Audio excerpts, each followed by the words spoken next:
Привет, с вами я, мистер Гаффи, и сегодня я бы хотел рассказать вам о моде Мэри Ферней.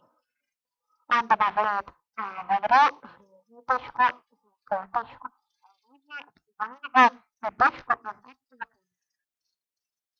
камня. Когда мы используем железную точку, мы видим, что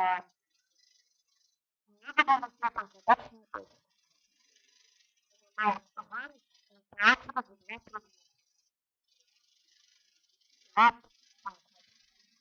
Рассуждаем о варикации, по причине варикации, а теперь передвинемся в назад, будет варить процесс. Когда мы забираем, вот, в принципе, это понятно. Но, да, они варят воду в несколько раз быстрее, чем железные каменные печи. И точка работает по такому же принципу, они варят быстрее, чем железные печи. Вот. Программа у нас золотая картина. Железную точку устроим так. Она тоже варит воду вот такими большими красными. Важно нагрузки буквально в этом месте, потому что было самое красное. Мы продолжаем цвета пластики, обсидиановой печи. Когда мы поставим сюда, мы видим, что здесь трехэтажные посты.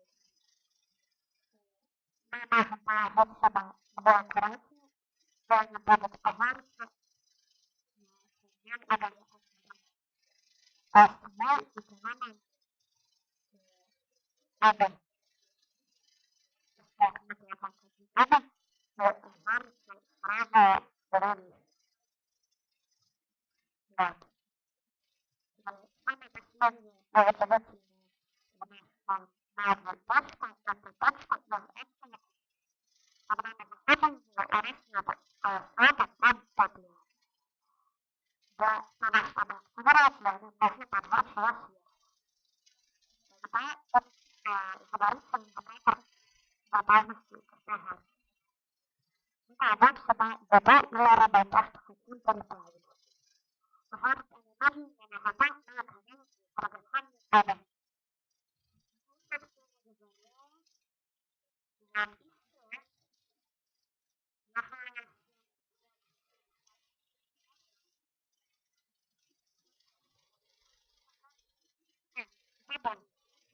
Если под этим видео наберется 20 человек, я сразу же выпущу обзор следующего. Так,